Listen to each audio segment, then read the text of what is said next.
Assalamu alaikum bandiraɓe yeeɓoɓe Ayaw Pindi TV on calminama on juuram en gartini gowɗen wadde kala yontere émission meɗen fait divers ko yettude Allah no fewi dokkude men oɗon opportunité artude ɗo yer filande mon ɗum onon bandiraɓe comme no émission foof eɗen yaada hen e gorko mo horko Diary Adama a salminama onon Hafsa mi salmitimama bandiraɗo debbo a weltanama no fewi no kewmi wiide ni debbo mo mawo Boulel Sare a weltanama tigui rigui ɗum noon en no mbiruɗani tan en bismima bandiraɓe kadi e yewtere men fait divers Adama Diop ɗeɗo balɗe foof en teksa e transfert uji d' argent ɗi surtout weevu caɗele kewɗe ɓesguli ɗi ene nguura ɗum oɗo fait divers koye oɗon fanno haalar Adama Diop fiilan ɗum bandiraɓe ko noon Absa a jarama nde kokkuɗa ham fartangue tigui yewtande ɗum bandiraɓe ɓe e alhaali arnakuji baddeteɗi e nder transfert uji d' argent ko wayno weeven e ko way noon comme il s'agit de Wave ko ɗum woni ko kalten ɗo henna jahaten ko toon to Touba noon ko gorko biteɗo Thiam Noble Bi ko noon o ɓuuri lollirde mbiɗa andi ko gandaɗo e nder diwan o no hanniri ni ko kanko tigui itti compte sehil makko walla mbiyen koddiɗo makko ha laaɓi ceer Absa heeɗo noon kalis o wona seeɗa kalis o famɗani par ce que kine wona capanɗe jeenayyi e tati ujunere e temedde jeenayyi e capanɗe jeetati ɗum noon eɗen mbawi wiide ɗum e tubankore 469 900 ko ɗum tigui rigui o waɗi wiide ha laaɓi e oɗon compte ɗum no noon Absa yaruno ko o holliti kanko CT ɓurɗo lollirde Thiam Noble Bi o hollitide ko wayno comme no genre oɗon gorkajo notortoɗo a Diop ko kanko jeeyi compte o ko chauffeur a Diop ene wawi wonde Adama Diop ni kono de toutes les façons kanko o wi ko on arno e boutique o holliti wayno wonkoye wasade ni wi ene wawi haalde compte mum ene wawi haalde code secret compte mum Wave kono hay goto wawa ittude hen hay batte winde on haali nde kanko noon Noble Bi Thiam Noble Bi o heeɓi jaggude les 4 chiffres ji to jagguiɗi ɗo noon nden o haqqille makko yeehi hokkimo yaade toon to manadirno free woni joguiɓe pisuji free eɗen gandi free nan ɗo orange ko way noon e nder hen noon to yettiɗo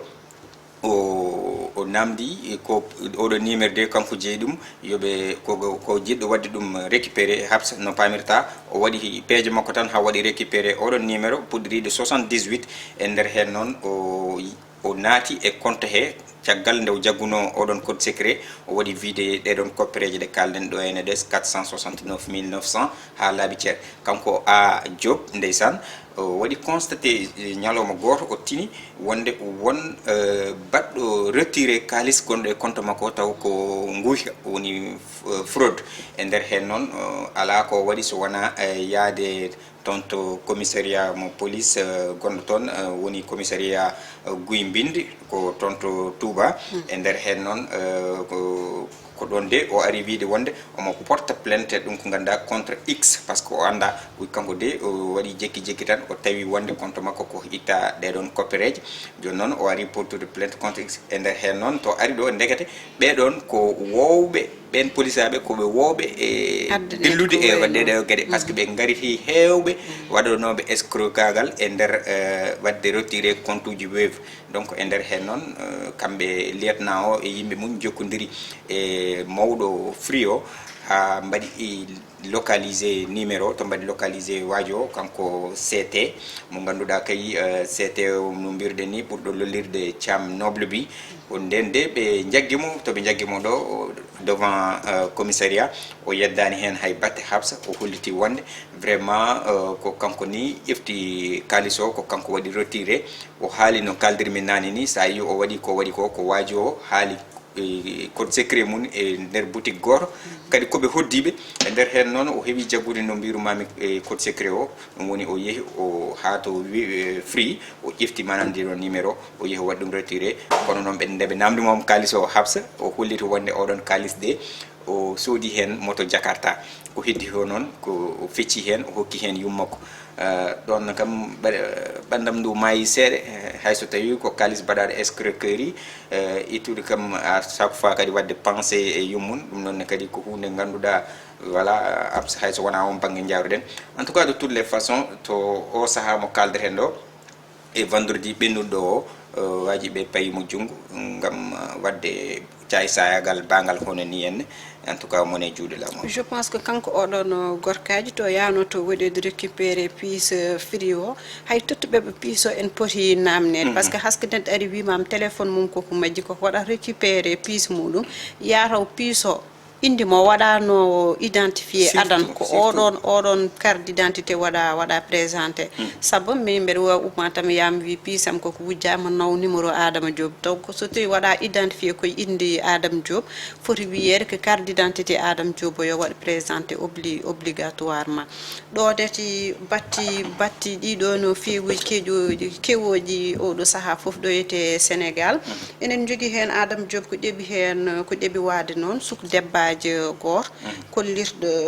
ummino ko ouest foire ɗum ɗon kadi ko pour rentinde bandiraɓe yo ndenta ɗo yete Sénégal hande surtout ɗo e capitale o Dakar Haydara Siré wonde o ummima o ƴetti car rapide omo yaaha Diamalaye o ari ha rond point oɗo o hedde Brioche Doré woni oɗo e Brioche Doré wati woni ɗo o jippima o wi suka gorko goto waɗimo intercepté holliti wonde ko police saabu wonmo jolduno e car rapide o tawama ɓeɗo nen jogui woni yamba patteɗo cherché ɗiɗo balɗe volé je sais pas ɓeɗon en jogui ɗum te kanko koye ɓeɗon o hettuno donc il faut o ar o waɗe interrogé appel aji makko mbaɗe retracé téléphone makko sac makko ƴeewe ande mbete koye ɓeɗon o jeeya walla koye oto tan eɓe kawruno o wi kanko ne elle n'a même pas pensé à wiide ɓeɗon hol carte mon professionnel woni nden tan o rewe suka gorkaji o nawima e galle goto R+3 on yetti ƴetti téléphone makko yaadi hen nder wi ko collègue mum gon dow oɗo ɓe retracé heeɓi kedi sac makko o joɗima ɗon e escalier ji ɗi omo fadda suka gorko oɗon ha caggal muɗum suka debbo gorko yalti encore wiimo mbeɗem rutto won oto goto momin mbiya encore mon jaggaɓe hen mbeɗen yaah addoyde ɓeɗon sam addi continue na enquête meɗen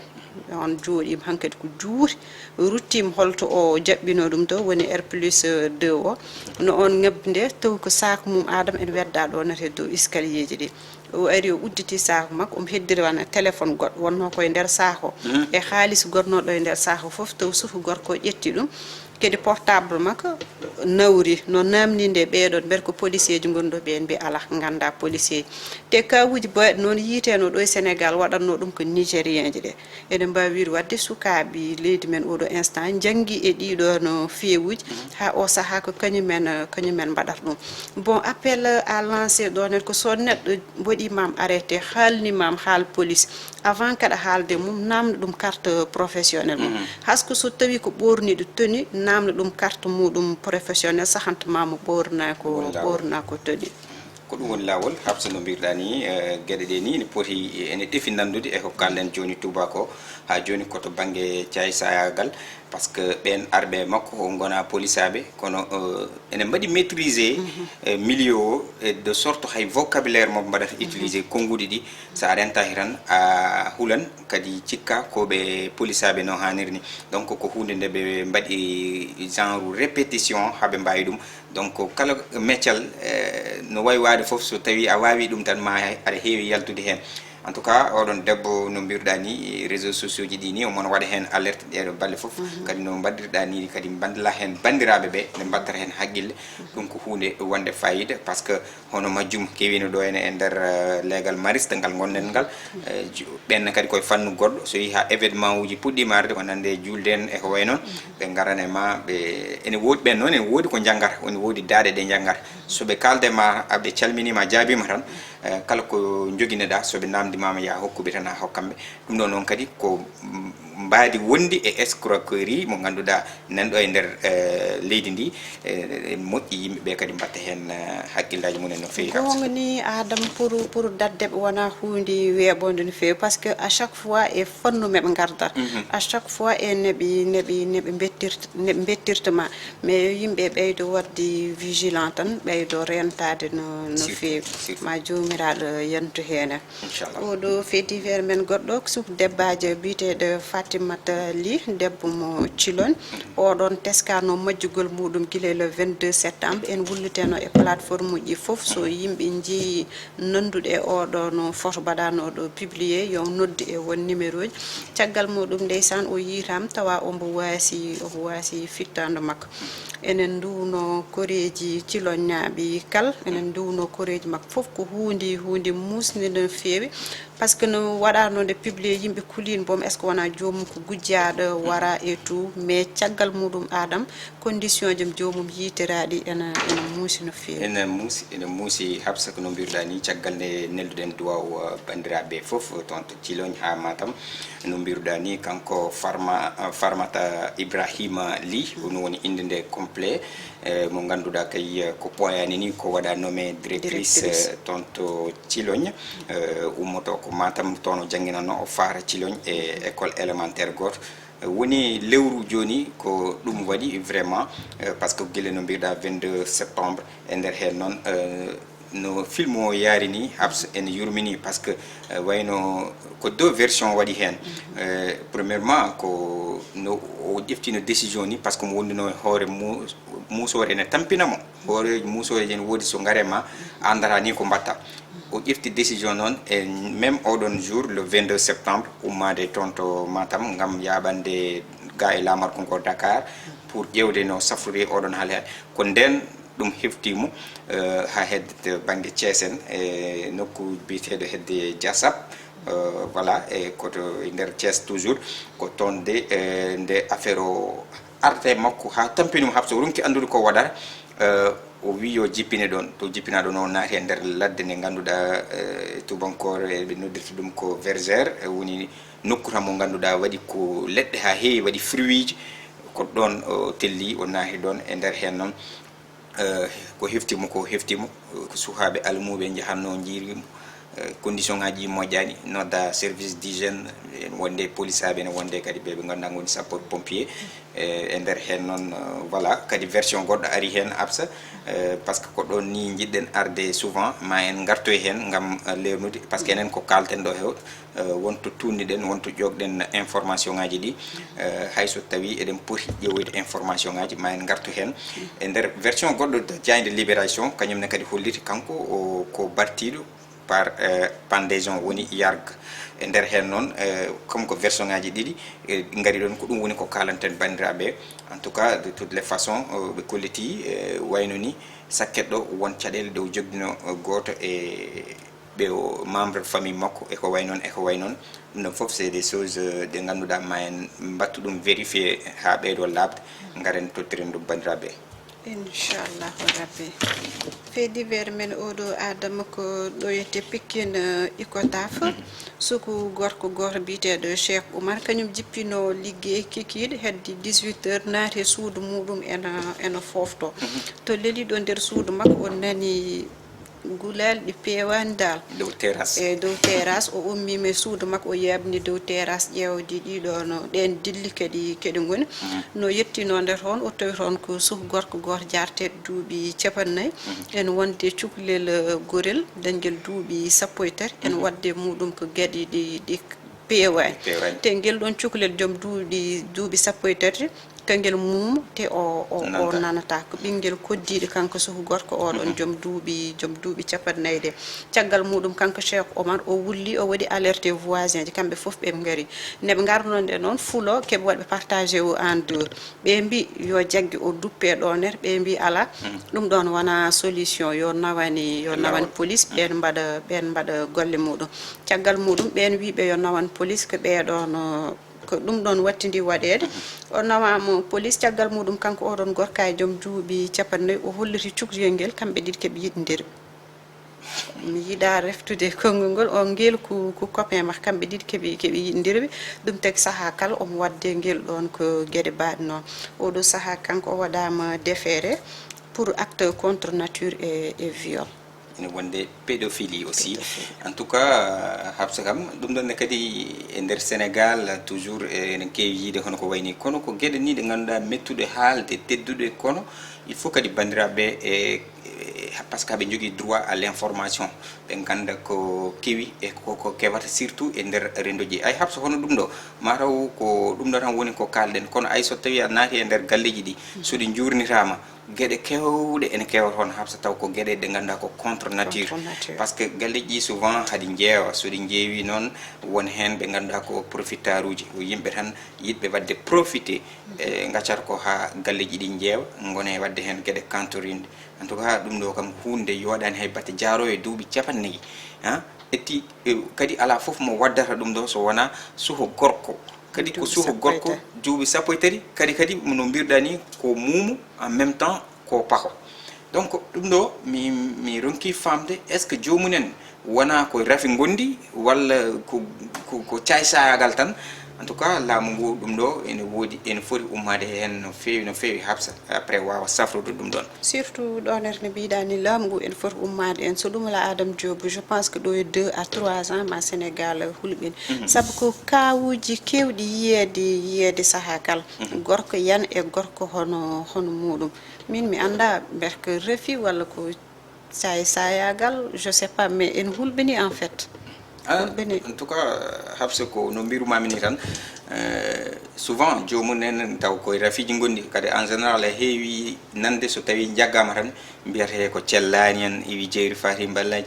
en tout cas laamu ngu yo dare hen darde timmude semmude sanne beele vraiment par ce que population ene woodi ɓe ganduɗa ene mbaɗe victimisé hono ko wayni henne taw ɗum fotani ene poti hebde ndenka no hanniri ni laamu ngu ene ñagane nderto hen ha tiiɗi gam Sénégal en wawa wadde garde aada e cosaan muɗum wono hunde enen en jeeya ɗum fait divers meɗen semaine passé yontere ɓendude Adame Diop en gaddin ɗo suku debbaji goto jeeya tonete Gurel to Matam ɗo wiya joom galle muɗum felliɗo mo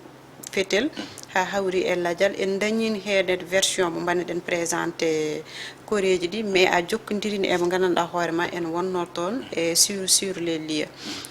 gaccen Adame Diop fiilan ɗum bandiraɓe noon habsi ko nane mi fuɗɗino wiide mbiɗa arta hen seeɗa par ce que souvent eɗen tottira ɗo kabaruji ɗi ganduɗa